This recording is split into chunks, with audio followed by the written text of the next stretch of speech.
ఈ క్రింది వాటిని పరిగణించండి: తైవాన్, పాజో డి మాసిన్లాక్, పారాసిల్ ద్వీపం, స్పార్ట్లీ ద్వీపం.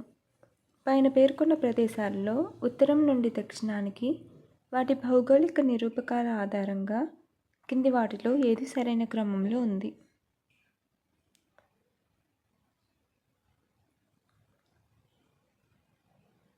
Answer option A 1, 3, 2, 4. ఫస్ట్ది తైవాన్, నెక్స్ట్ పారాసిల్ దీవులు, నెక్స్ట్ పాజో డి మాసిన్లాక్, స్పార్ట్లీ దీవులు. తైవాన్ జాబితా చేయబడిన ఎంపికలలో ఉత్తరాన అత్యంత దూరంలో ఉంది. పారాసిల్ దీవులు దక్షిణ చైనా సముద్రంలో తైవాన్కు దక్షిణాన ఉన్నాయి. పాజో డి మాసిన్లాక్, స్కార్బరో షోల్ ఫిలిప్పీన్స్కు సమీపంలోని పారాసిల్ దీవుల కంటే దక్షిణంగా ఉంది. పాజో డి మాసిన్లాక్ మరియు పనాటాక్ షోల్ అని కూడా పిలువబడే స్కార్బరో షోల్ దక్షిణ చైనా సముద్రంలో ఉన్న ఒక చిన్న దిబ్బల వలయం. స్పార్ట్లీ దీవులు జాబితా చేయబడిన ఎంపికలలో దక్షిణం వైపున ఉన్న ప్రదేశంగా పరిగణించబడుతుంది. ఇది దక్షిణ చైనా సముద్రంలో కూడా ఉంది. Question number 2. Global digital wellbeing ఇండెక్స్కు సంబంధించి క్రింది పరిశీలనలో ఏది సరైనది? ప్రపంచ డిజిటల్ వెల్బీయింగ్ ఇండెక్స్లో భారతదేశం అగ్రస్థానాన్ని దక్కించుకుంది. సెకండ్ వన్, ప్రపంచవ్యాప్తంగా ఆన్లైన్ బెదిరింపులను నివేదించే జెన్-జెడ్ వినియోగదారుల్లో భారతదేశంలో అత్యధిక శాతం ఉంది. క్రింద ఇవ్వబడిన కోడ్లను నుండి సరైన ఎంపికను ఎంచుకోండి.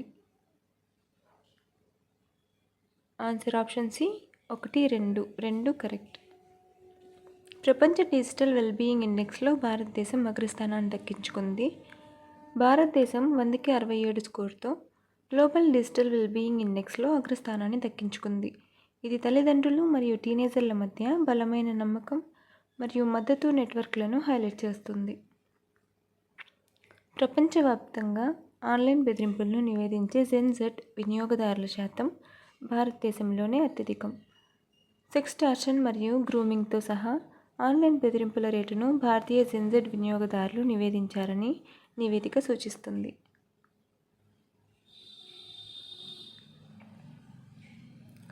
భారతదేశంలో ఉన్నత విద్య నియంత్రణ సందర్భంలో ఈ క్రింది ప్రకటనలను పరిగణించండి. యూనివర్సిటీ గ్రాంట్స్ కమిషన్ (యూజీసీ) స్థానంలో భారత ఉన్నత విద్యా కమిషన్ (హెచ్ఈసీఐ) ఏర్పడాలని లక్ష్యంగా పెట్టుకుంది. జాతీయ విద్యా విధానం (ఎన్ఈపీ) 2020 హెచ్ఈసీఐని ఒకే నియంత్రణ సంస్థగా స్థాపించడాన్ని ప్రోత్సహిస్తుంది. విద్యా సంస్థల నిర్వహణలో ప్రభుత్వ పరిశీలనను హెచ్ఈసీఐ పెంచుతుంది. పైన పేర్కొన్న ప్రకటనలలో ఎన్ని సరైనవి? ఆన్సర్ ఆప్షన్ బి 2 మాత్రమే సరైనది. యూజీసీ మరియు ఏఐసీటీఈలను భర్తీ చేయడమే హెచ్ఈసీఐ లక్ష్యం. ఇది సరైనదే. భారతదేశంలో ఉన్నత విద్య కోసం నియంత్రణ చట్టాన్ని ఏకీకృతం చేయడం హెచ్ఈసీఐ ఉద్దేశించబడింది. ఎన్ఈపీ 2020 హెచ్ఈసీఐని ప్రోత్సహిస్తుంది. ఉన్నత విద్యా పాలనను క్రమబద్ధీకరించడానికి ఒకే నియంత్రణ అధికారం యొక్క అవసరాన్ని ఎన్ఈపీ 2020 వివరిస్తుంది. విద్యా సంస్థల నిర్వహణలో ప్రభుత్వ పరిశీలనను హెచ్ఈసీఐ పెంచుతుంది. ఇది క్వశ్చన్లో తప్పుగా ఇచ్చారు. విద్యా సంస్థల నిర్వహణలో ప్రభుత్వ జోక్యాన్ని తగ్గించడం, నియంత్రణ సంస్థల సంఖ్యను తగ్గించడం హెచ్ఈసీఐ లక్ష్యం. So 1 and 2 correct, third one wrong. వన్యప్రాణుల సంరక్షణ ప్రయత్నాలకు సంబంధించి ఈ క్రింది ప్రకటనలను పరిగణించండి. శాన్ డియాగో జూ అంతరించిపోతున్న జాతుల విజయవంతమైన పెంపకం కార్యక్రమాలకు ప్రసిద్ధి చెందింది. జీవ వైవిధ్యాన్ని నిర్ధారించడానికి స్వాల్బార్డ్ గ్లోబల్ సీడ్ వాల్ట్ ప్రపంచవ్యాప్తంగా ఉన్న విత్తనాలను సంరక్షిస్తుంది.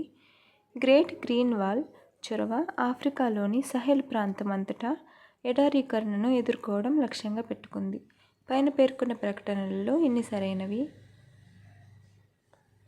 ఆన్సర్ ఆప్షన్ సి 3 సరైనవి. శాన్ డియాగో జూ అంతరించిపోతున్న జాతుల విజయవంతమైన పెంపకం కార్యక్రమాలకు ప్రసిద్ధి చెందింది. ఇది 100 కంటే ఎక్కువ జాతులను పెంచింది మరియు వన్యప్రాణుల సంరక్షణలో అగ్రగామిగా ఉంది. జీవ వైవిధ్యాన్ని నిర్ధారించడానికి స్వాల్బార్డ్ గ్లోబల్ సీడ్ వాల్ట్ ప్రపంచవ్యాప్తంగా ఉన్న విత్తనాలను సంరక్షిస్తుంది. ప్రపంచ ఆహార సరఫరాలను కాపాడటానికి ఇది 1 మిలియన్ కంటే ఎక్కువ విత్తన నమూనాలను నిల్వ చేస్తుంది. గ్రేట్ గ్రీన్ వాల్ చొరవ ఆఫ్రికాలోని సహెల్ ప్రాంతం అంతటా ఎడారీకరణను ఎదుర్కోవడమే లక్ష్యంగా పెట్టుకుంది. ఇది 2030 నాటికి 100 మిలియన్ హెక్టార్ల భూమిని పునరుద్ధరించడానికి ప్రయత్నిస్తుంది. కాబట్టి అన్ని ప్రకటనలు సరైనవే. క్రింది వాటిల్లో భారతదేశంలో కృత్రిమ సరస్సులు ఏవి? గోవింద్ వల్లభ్ పంత్ సాగర్, కొల్లేరు సరస్సు, లోక్తక్ సరస్సు, వెంబనాడ్ సరస్సు.